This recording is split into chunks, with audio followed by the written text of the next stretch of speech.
That's a lot more than Helstrom thought there'd be, Eilish says to Canice, peering around the corner of a crumbling brick building. Are they drugged? She asks. They're just shuffling along, like they're walking in their sleep. Eilish looks over the gun mage's shoulder at a line of men and women marching slowly, almost mechanically, toward a tunnel leading off into the darkness. 3 well-armed thugs walk alongside the prisoners, prodding them along. Seems at least some of Helstrom's information was right, Eilish says. They're kidnapping alchemists. Only 3 guards, Canice says. We could take them. Eilish rolls his eyes and says, we wait for Gardek's signal. There's bound to be more than just this 3. As if on cue, hulking figure emerges from a side passage, its head covered by a strange bell-shaped helmet, its arms ending in a prosthetic blades. Point taken, Canice says.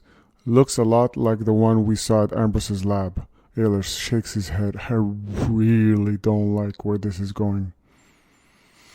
We could take them, Bastian says to Gardek. They peer out at the line of a kidnapping alchemist from behind the corner of a dilapidated building. Gardek chuckles. I like your enthusiasm, he says. Need to do this right, though. There's more than I expected, and they don't look like they're in any shape to defend themselves. And there's another one of those things we saw before. Gardek looks down at the Morrowind battle chaplain. Weapon squared away? Without looking, Bastian reaches from behind to grab with his gauntlets of radiance the holy mace. Okay, now I'm ready. Let's get things moving, Gardek says. He holds up one hand, then closes it into a fist. Across the wide passageway, Eilish nods and pushes his sword forward. Right, there's the signal, he says, unleashes a spark from his hand, then looks at Canice. Time to earn your pay.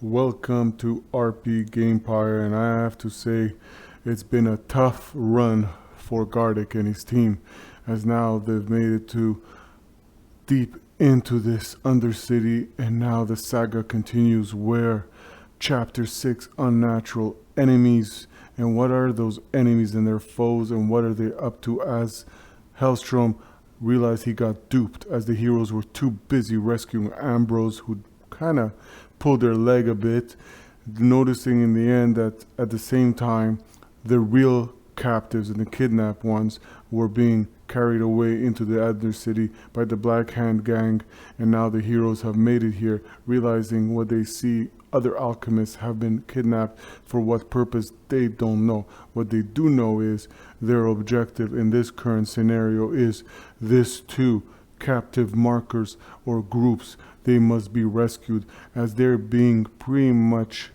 escorted by 3 villains, and 3 villains over there.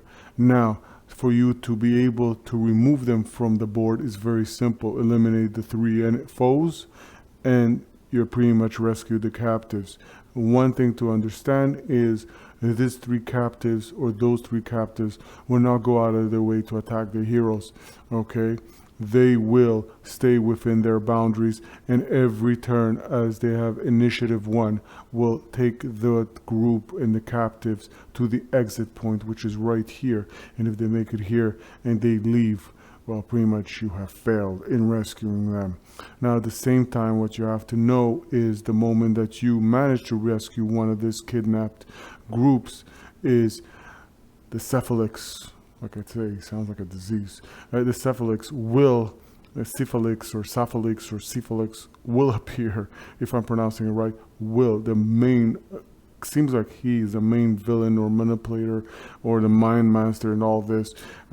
He will appear, and he will be appearing not alone, as it seems his lackeys are called the Drudge, and we have faced them before, and they're over there, and pretty much from what you see, Gardek has faced them before, and he likes ripping into them, that fearsome troll, and he's a badass, alright? Now he's one of the baddest, but don't forget, the heroes have gone to this point, they're very powerful. The way this scenario is designed is that pretty much, well, all the villains are pretty much unepic, and I find that a little bit kind of discouraging.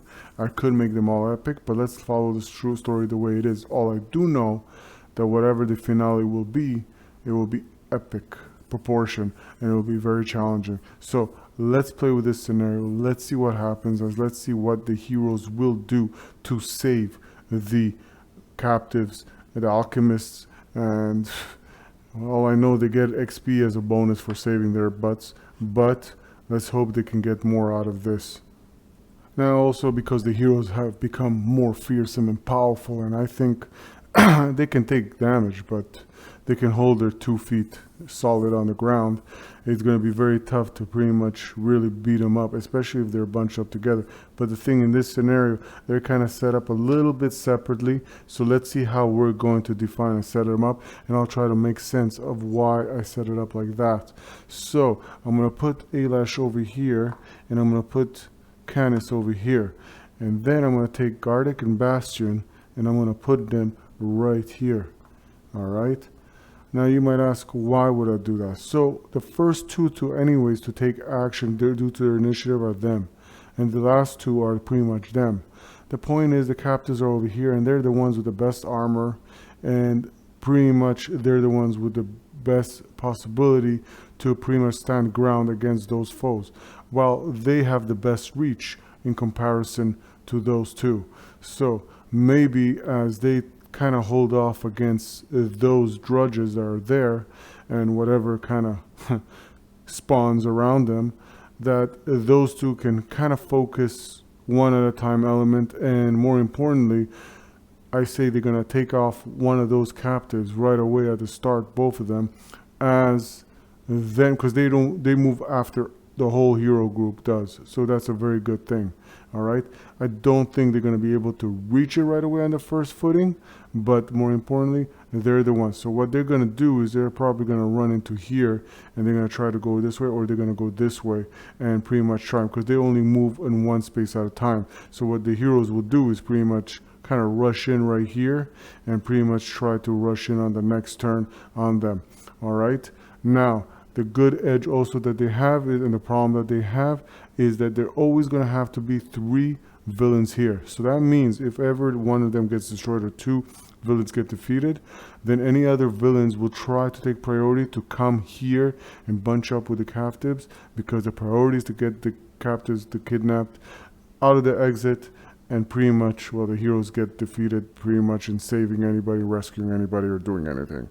But what they don't know, they have a trollkin, and his name is Gardek, Stone Bro, and he's a good bro. So he's going to show what exactly he's going to do, and we're going to begin this first round, and let's reveal what will be our first event. Enforcers. Place 2 sword thugs and a crossbow thug at random passages. Okay, so let's say random. So we're gonna do, what we're gonna do is whatever it is, 5. I don't even know what 5 is, but we're gonna do that. So 5, 5, 5 right here. Then we're gonna go 4.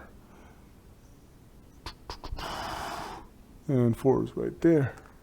And then we're going to go crossbow thug at a random passage. Okay, we got one random crossbow thug at door 3. And that will be right here. Oh boy.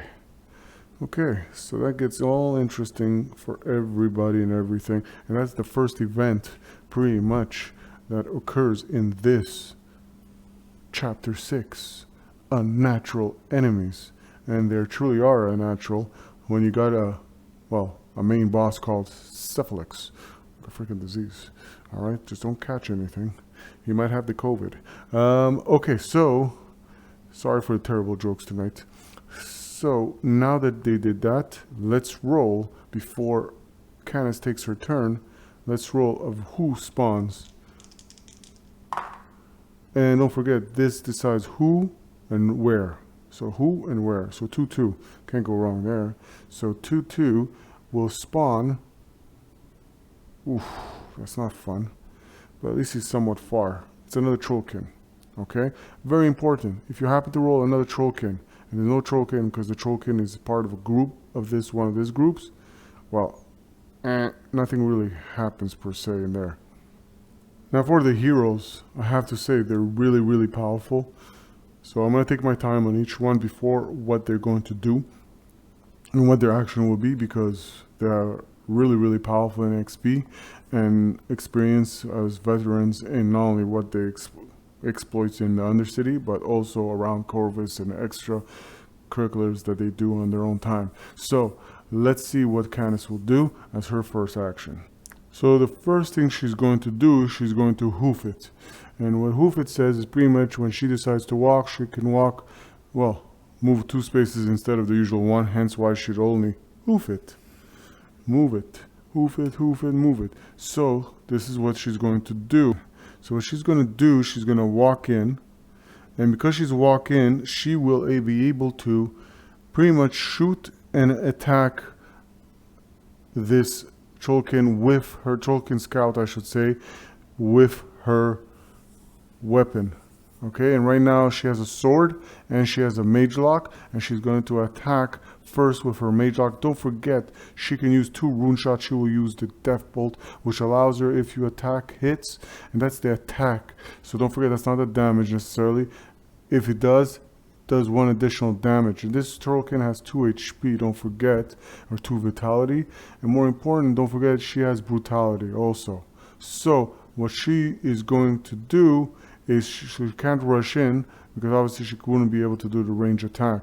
So let's see if she can use any of her feats to aid her in this attack. Well, we're going to roll. We're going to see what exactly she's going to be able to do. Don't forget, more importantly, that she has an accuracy of 6. So right now, instead of the ordinary 5, because she has the precision barrel. So that's 5 plus 5, that's 10. And 10 plus 6, I won't even bother, because the defense is 13 of the Cholkin. And now she hit. So the Cholkin already took 1 damage. But don't forget, the Cholkin is able to resist some of the damage because he is tough. But we will deal with that after we do the damage roll. And right now there is the brutal, which allows to get an extra damage boosted roll. So let's do that. And don't forget, her pistol power is 10. So 6, 6, 6. Oh, we got the devil in her. My god, this redhead is dangerous. Alright, so as you could see, she rolled 6, 6, 6, 6. And she, well, that's overkill in damage. So now let's see if, you know, the Trollkin will be able to resist. Alright, so, and it doesn't, and it will take all its damage.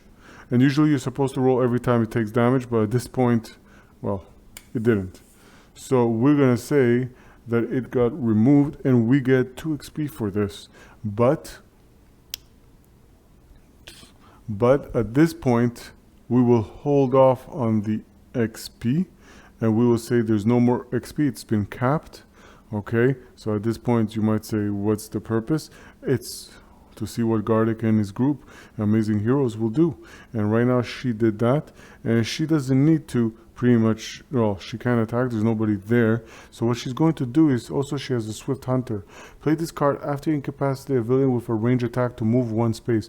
And she needs to do that so she can be 1 step ahead, and any step gives her an advantage point, and she's going to do that. So she's going to pretty much use the Swift Hunter feat, and because it ended everything her turn, she's going to grab another feat card, and more importantly, we're going to see now what the villains will do. So let's see what the villain action is. Aggressive advance. Activate the 4 villains farthest from you. Reshuffle the villain. Hey, it's the first freaking beep. Okay, so Canice is right there. So what's going to happen is the 4 furthest, those group, like I said, do not react to the villain card.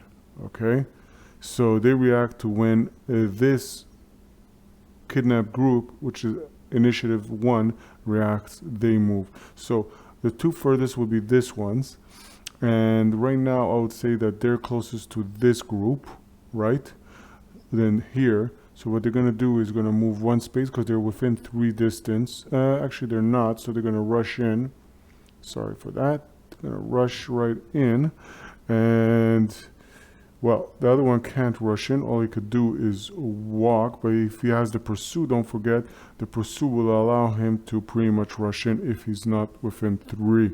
So, now, there's a debate, is this one closer or this, but farthest, I mean, and I would say this ones are farther than this ones, and this ones are within 3, so what they will do, they will just walk out, and I tell you something, they're freaking scary, and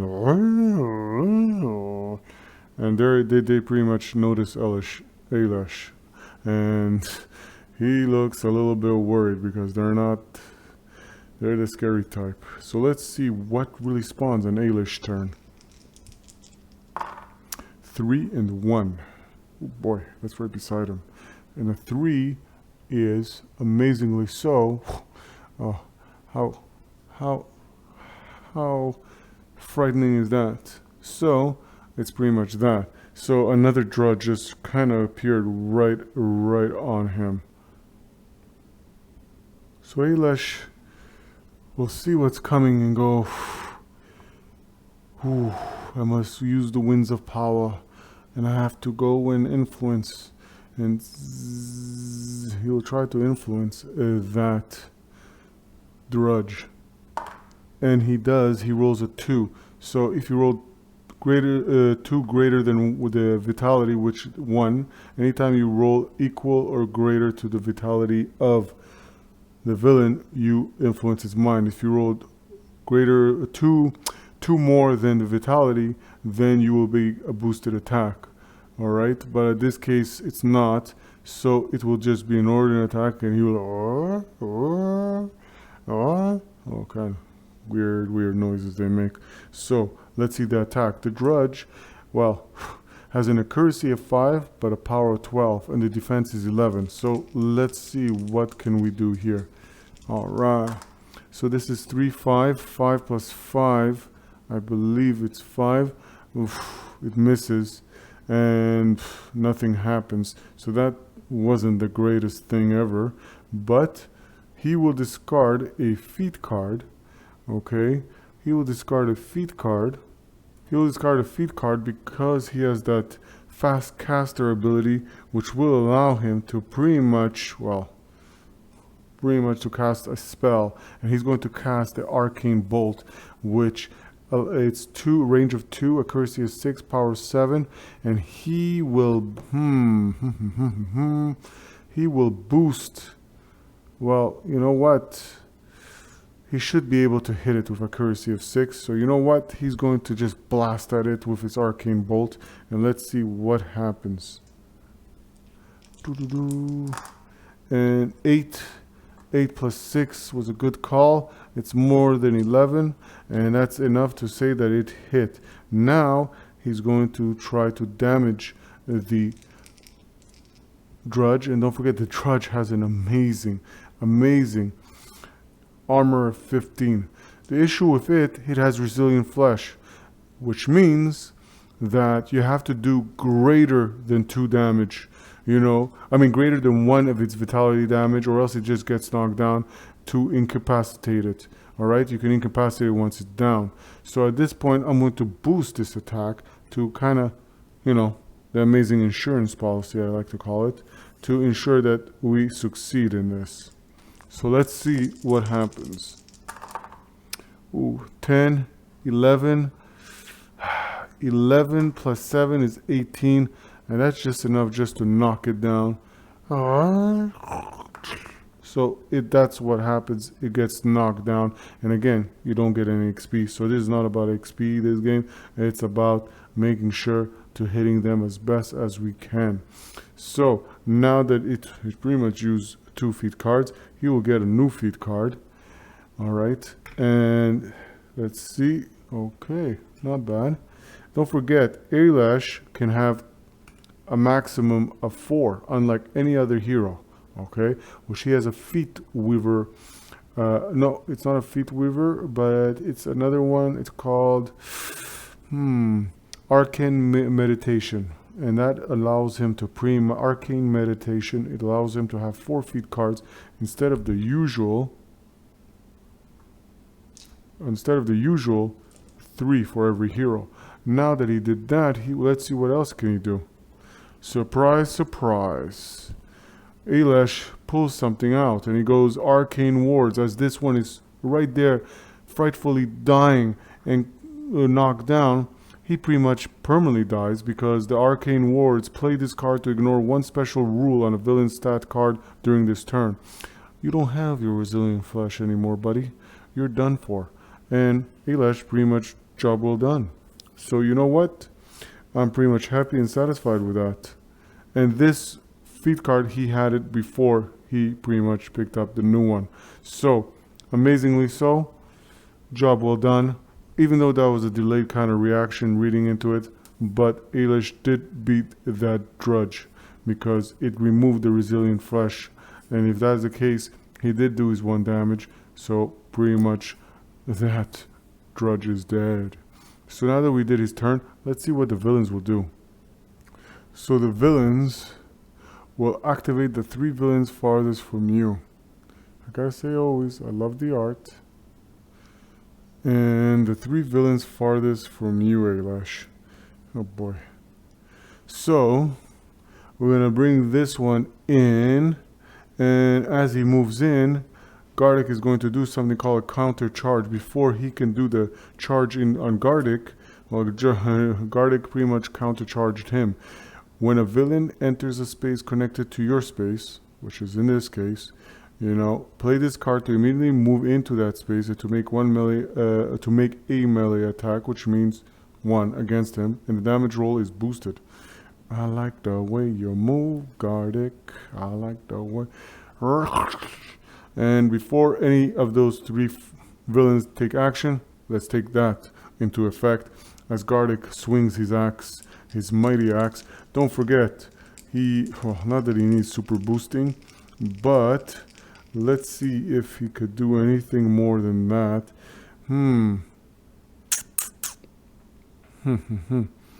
And what's going to happen is... Okay, so let's see. And that's 6 and 5. You hit, buddy. Now it's boosted. And that's 7, 8, 9. 9 plus 9 is 18. It's well enough. Job well done. Another one bites the dust. Another one bites and another one gets slain by troll. Good. Okay. So now that happened, now that one can pretty much go and try to do. He's not going to even move. He's going to try to take a shot at Gardek. But, well, pretty much nothing will happen because Gardek has this ability. It's called Thick Skin. And it says that the first attack of power 8 or less that hits you each turn causes no damage and do not make a damage roll. Actually, let's see if it hits. And that will be an aim shot because he's going to be there and he activates. So yeah, he watch the walls there, buddy. And he kind of hits Gardek, that's for sure. That's not discussable. So that's well done on that part. But I'm sorry to inform you that Gardek kind of ignores it. Alright, so now that happened, that was 2. And now let's see, 1, 2, 3. But this one will just kind of zoom right there. And that will end that villain action. That was pretty good. I gotta give it to Gardek. He is a badass. He did have to use one of his feat cards, but it doesn't affect him in any way because, hey, he's a freaking wall. I'm amazed by him. I've been amazed with him. And you know what? He comes in the core-based game. And I have to say, he starts this adventure very good. So does Canice. But the Canice kind of starts slow in my opinion. You know, even though I didn't play with her all along in the beginning, but I could see that she has a slow start, you know, compared to others. Eilish is, how can I say this? He's very good from what I've seen so far. Overall, very good in strength. His weapon, it's not about his weapon, his sword. It's about using his feat cards, and more importantly, he has the spells that can pretty much damage from range. Bastian is a must. If you don't have Bastian, I mean, you could still succeed, but at costly measures. Bastian is like the standing pillar of a cleric. Oh, sorry, Morrowind battle chaplain. All right. Now, when we get to him, I'm also gonna tell you something. I kind of upgraded his weapon. He has another weapon. So I changed the mace, but we're gonna discuss that soon because right now it's his turn. But before he takes his turn, he is going to see who really spawns in the Undercity. And it's a 2-5. Let's see.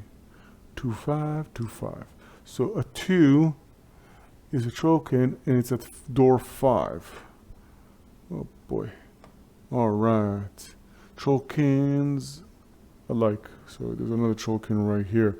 So that does for that. And now let's see what our amazing Bastian will do. And Bastian in this case will do, so he has a new weapon called a Sunburst, okay, which replaces the mace with the following weapon. Attacks with this weapon do not damage friendly characters, which is nice because it's an AoE, okay? So what happens is it hits everybody. What he's going to do, he's going to walk right here, and Gardek is going to go, really? All right. So Gardek right beside him will watch him as he's going to attack everyone in this group, and you can't see everybody because this ugly looking big ogre and brute is in their way, but basically there's several villains around there. So he does have the Holy Blade of Radiance, which enhances his mace, and this is a Sunburst mace. So with that, he will roll, and let's see what will happen.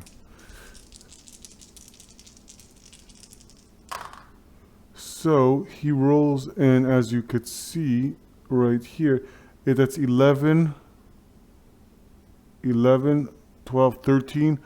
13 plus the Sunburst 6, that will make it 19, okay, of armor against the armor. For its power, the sun rays are very powerful. It's an AoE attack, so it hits everybody here. So let's see what happens in this case. So it's 19 power. The Ogre Brute has armor 14. He has 3 HP. Okay, so that I would say is 5. So he will have only 2 HP in this. Okay, so he has only 1 HP left. Let's not forget that.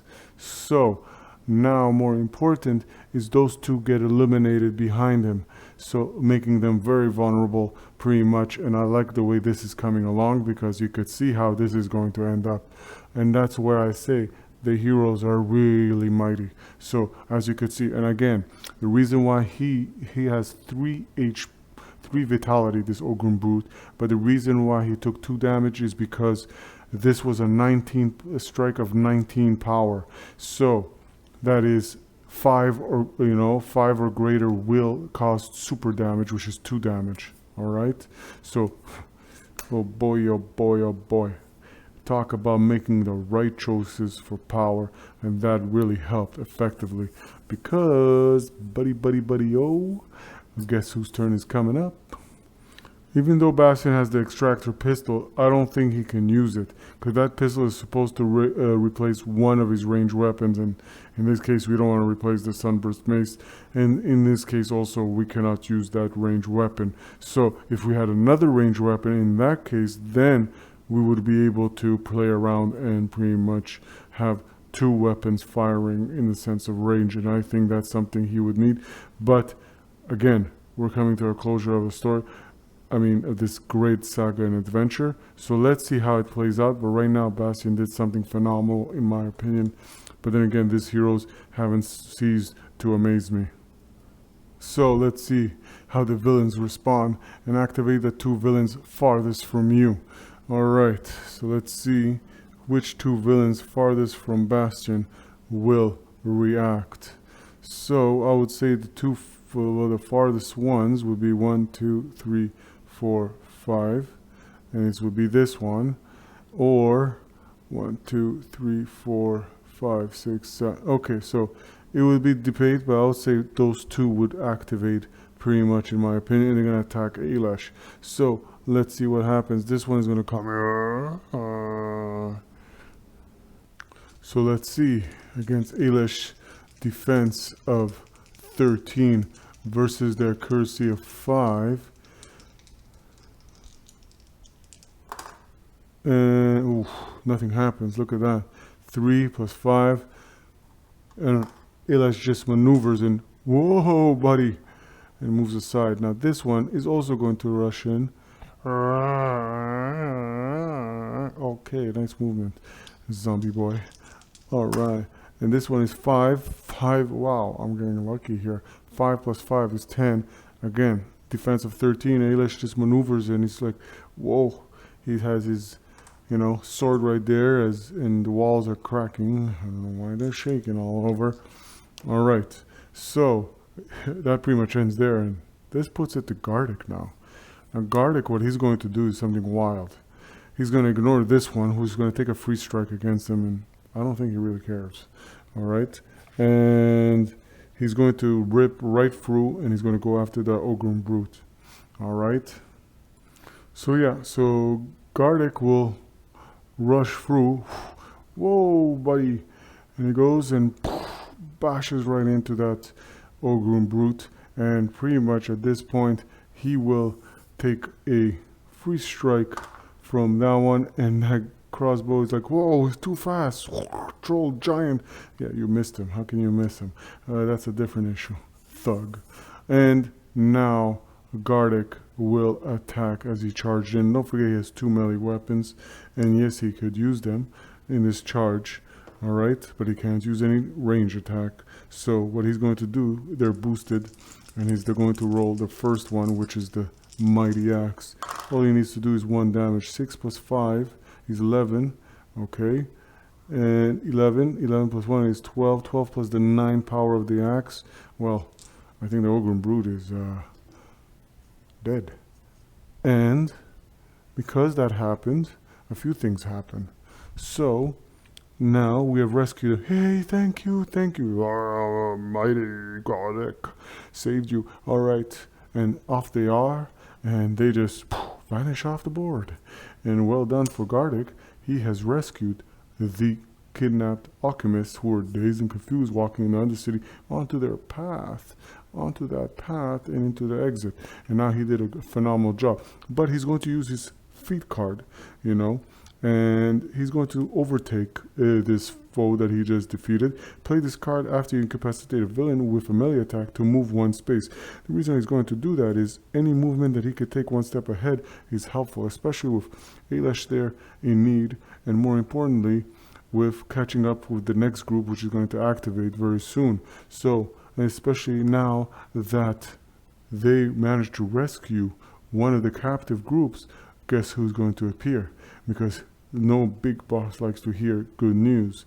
So at this point, or bad news I should say, and at this point the Cephalix, the very disease, the coronavirus, will appear on the board.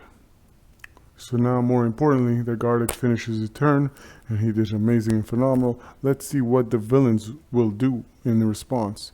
Activate up to 2 thugs closest to you. Okay, all right.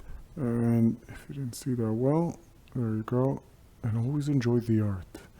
They put a lot of effort on beautiful art in these games, and as things advance more, and as our expectations get kind of bigger, the art gets even more phenomenal. All right, let's not forget this is a phenomenal game made in 2015 and 2017, and more important, it's part of the Iron Kingdom's lore, and I think they did a phenomenal job. You know what, as I said early on, if you ever followed, I'm kind of deviating a bit, but just to mention that, if you ever get back into it, because I know something big news has hit with Privateer Press, so you should follow up with them, but about the Iron Kingdoms. But what you should know for now is this can be always used, and that's important, and that in any of their series or games, that if you don't want to do this adventure or missions of Iron Kingdom in the Undercity or the Widower's Wood, you could use it within their RPG. Alright, so now that I've said that gibberish, Now we can focus on here and activate up to 2 thugs. And the first one is going to activate is going to be this one. And he's going to try to take a cheap shot at Bastian. Alright, so let's not forget the first thing he tries to do is going to be a set shot, which is he pretty much will hold and he will take an aimed range attack against Bastian. So let's see, Bastian has a defense of 12. And that's pretty much sufficient. That's 8, 11, and 11 plus 4 will do, and he hits him. So now let's roll to see for damage. And that's 4 plus the 8. Well, it's not sufficient because Bastian's armor is 15. Now the sword thugs will react, and he's another one, and he will just whoosh, try to hit. Well, Bastian turns around. Whoa, hold on a second there, little pipsqueak. And he will try to roll and see what he does to Bastian. 7 plus 4 is not enough. That's 11. And again, his defense is 12. So he holds off. This ends this. Now the important thing, this captors have activated, and this pretty much their taskmasters, or should I say their captures, are pretty much going to take the kidnapped and move them one tile pretty much forward. Alright, and they're going to all come in here.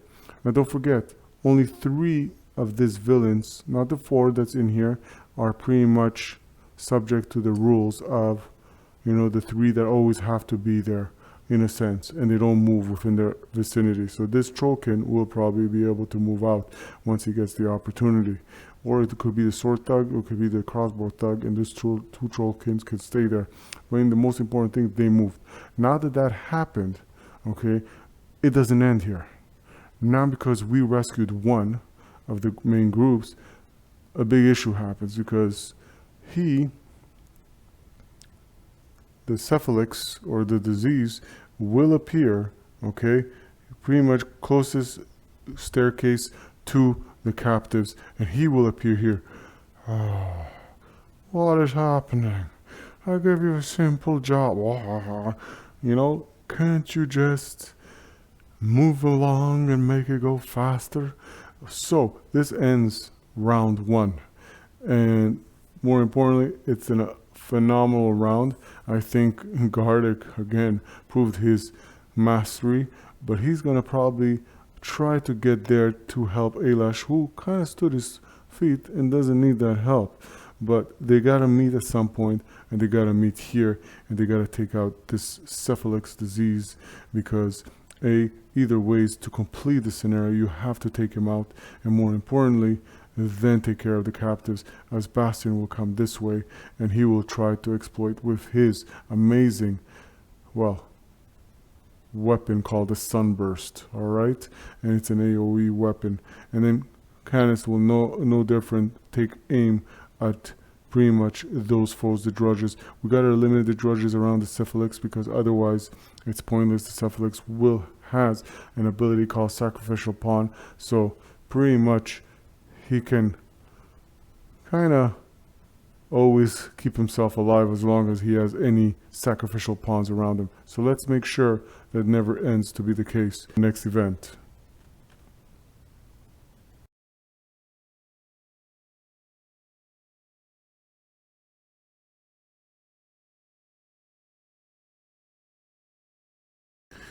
Oh boy.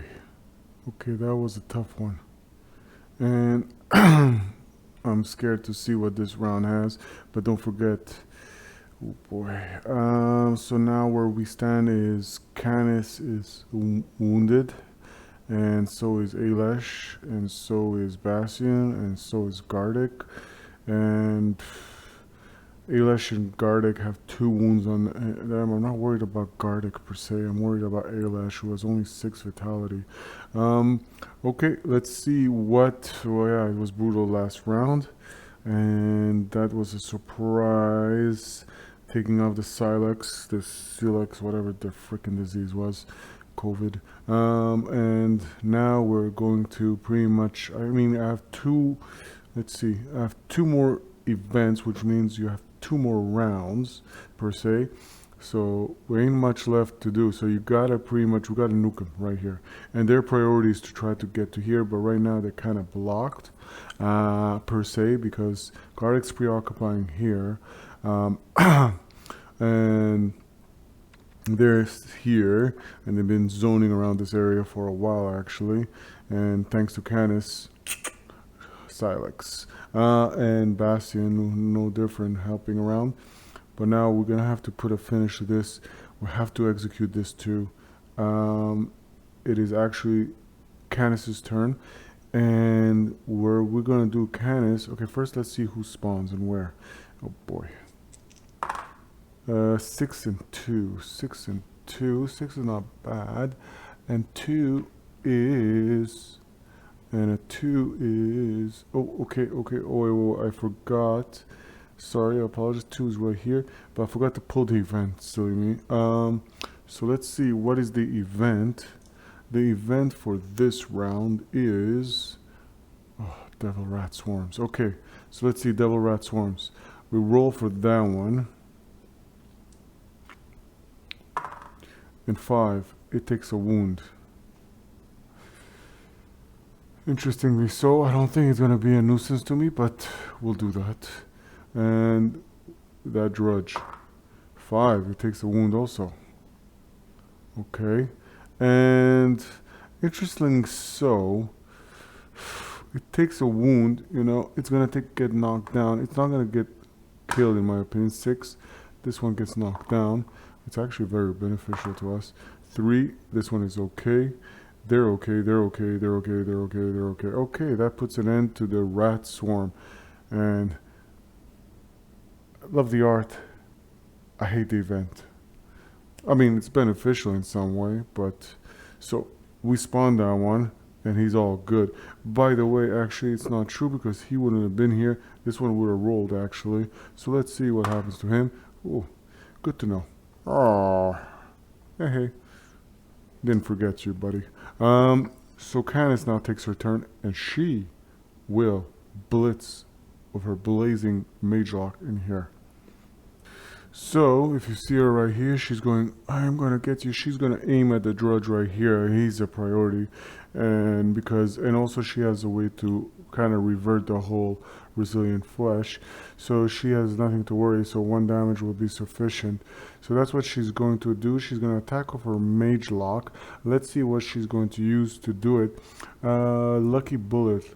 Play this card to use 1 additional rune shot effect on your next range attack. Okay, so she's going to use the lucky bullet because she needs the lucky bullet. And what she's going to do with the lucky bullet is pretty much use 3 rune shots. So she's going to have the 1 brutal, which gives her a boosted damage roll. Aside from her, she's aiming there, so there's an ally there and she can't shoot there. Unless she has the whole sniper ability, so she can't shoot into there when you have an ally. So she's probably going to have to move in there. So she's going to have to move. Okay, and as she moves in there, she's going to shoot right at this villain right here. I never got that. Why can't she can't aim or something like that? But anyways, we won't get into that. So she forget her aim kind of shot. She has a courtesy 6, so she's using 3 rune shots. So she's going to use the heart stopper against the resilient flesh. She's going to use the death bolt, which guarantees the damage actually if she attack hits, and more important, she's going to use the brutal to give the extra damage. So let's see what happens. Alrighty. Accuracy 6. She rolls 6, 1. That's 7. 7 plus 6. 7 plus 6 is pretty much sufficient.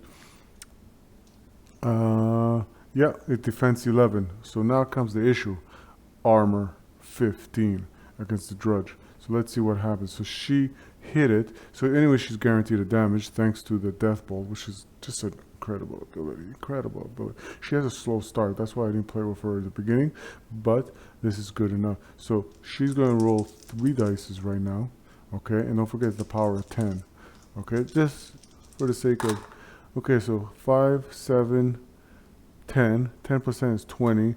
against an armor of 20. I think, buddy, you've been... Oh, shot at the back. Alright. So she resolved that, and there's no XP, as I said, for this mission objective. And against this unnatural enemies, there will be no XP. So meaning that the next scenario mission, we're going in with the current abilities we have. And I hope it does well and sufficient. So now that she did that and she finished her turn, I believe there's nothing else for her to do. Let's see. Okay, well, you know what? She has something called a trick shot, which allows her to pretty much, well, do a second attack, in the same tile. And in this case, well, she's going to turn around quickly and she's going to look at the trollkin. And don't forget, the trollkin has 2 vitality.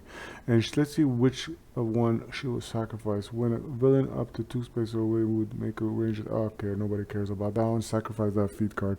Alright. So now that she sacrificed that, she can do the trick shot. And don't forget that she's going to use the lucky bullet again, and the lucky bullet will allow her to use an additional rune, and she just wants that insurance, so she has already 1 damage, and that damage hasn't occurred yet. So she's first going to roll to see if she, with a mage lock, does hit. Oh my god, 4. That's not good. 4 plus 6 is 10. And the Trollkin's defense is 13. How about that? Let's see if anybody can help her. Oh, well, what do you know? She's with Gardek, and Gardek looks at her and he goes, I will give you the guided blade, and I will use my feat card to play this card to re-roll an attack or damage roll of a hero within 1 space of you. Hey, you're re-rolling, buddy. You are re-rolling. Thank you, Bastian. Seriously. Any group you set up, you better have Bastian, sorry. Bastian. And 6 plus 6 is 12. It's still not good enough. Gee, Bastian, can you do anything more? Don't laugh. But this is a second guided blade that he's going to use for her. Oh boy. You better hit it this time. And you know what? Let's see if he has anything else. Singing Blessing. Play this card when a friendly character in your space with... No. Cleave, no. Freaking useless. Alright. But thanks anyways. 1-1. 1-1. Okay. Now there's something called the Fate Weaver that our amazing Eilish has. You can discard a feat card to reroll 1 die from any roll made by any player at any time. Feat card to reroll 1 die. Okay, that's not worth it. Whew. Okay, you know what? She missed. So let it be. And let's see what the villains will do. And you know what? Eilish, I think, will suffice to take his actions. So let's see what the villains will do on this turn. It is the Brute Force. Activate an Ogrun Brute. If there are no Ogrun Brute... Okay, there's an Ogrun Brute. And he activates in a very odd fashion. And that is, simply put, he's just going to rush in. Alright, thank you. You Ogrun looking ugly brute. So now, Eilish, what will you do, buddy? Okay, so what he's going to do from here before... Oh, sorry for that. So what Eilish will do from here is pretty much he will first see what spawns not too far away, and that's 4 and 1. 4 and 1. So let's see what's a 4. And a 4 is, let's see what's a 4. And that is another beautiful... Oh wow, how much I love this. It is a beautiful drudge. Oh boy. Okay, so, and 1. Doorway 1. And that is not too far away, right there. So now that we did that, Eilish will say, well, it has range 2, so he's going to go here, and he's going to unleash, pretty much his bolt. And Arcane Bolt has a range of attack, accuracy 6 and power 7. And he's going to, because this crazy scout has a defense and armor of 13, which is unbelievable. He will boost the attack just for insurance to make sure that it succeeds in the attack. So let's see what happens when he rolls for that. So he's going to do that. Let's remove that. And let's see what he does. Okay, actually no, he has a combat caster anyways. He gets an additional die, you know, and more importantly, you know what, I'm going to use that 4 dice, so it's 4 dice just to make sure, and thank God I did that. So this is 13, which is well sufficient, and I would have had to take off this dice, so he just barely was able to hit it, because you need equal or greater. Now the armor is the issue, and the armor is the thing. So it is a power of 7. All right, so let's see what happens. And Fate Weaver, you can discard a feat card to boost a spell attack or spell damage roll. Well, I'm gonna discard this one. Okay, so he's gonna discard a feat card to boost the damage roll.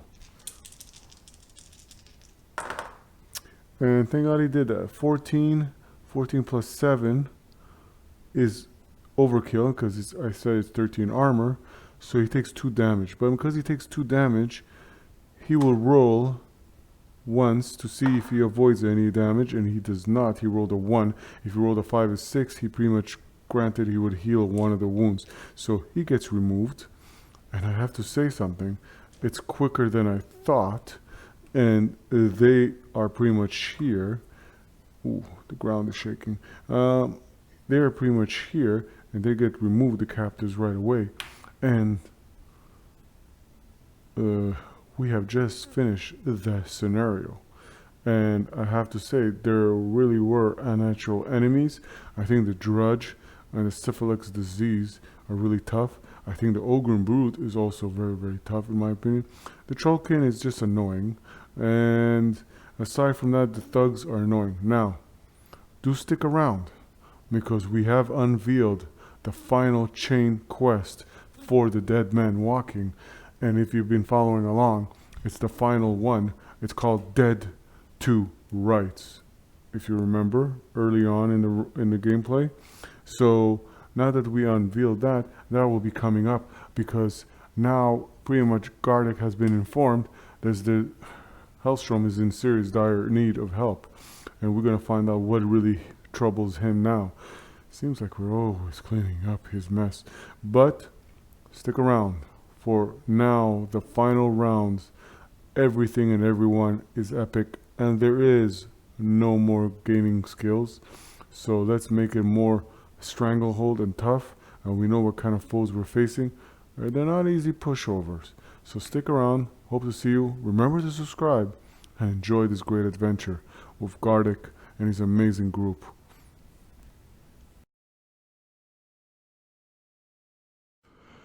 Canice sits on the ground holding her head in her hands. Hell and blood, that thing was in my mind, she says. It was horrible. It's dead now, Gardek says, standing over a corpse of a strange creature clad in black leather. Its body is human-like, but grotesquely thin, and a complex armature of bladed appendages juts from its back. On the ground, it looks a bit like a dead spider. But we've still got work to do. Eilish, Bastian, gather up this man and woman. Make sure they don't wander off before the watch gets here.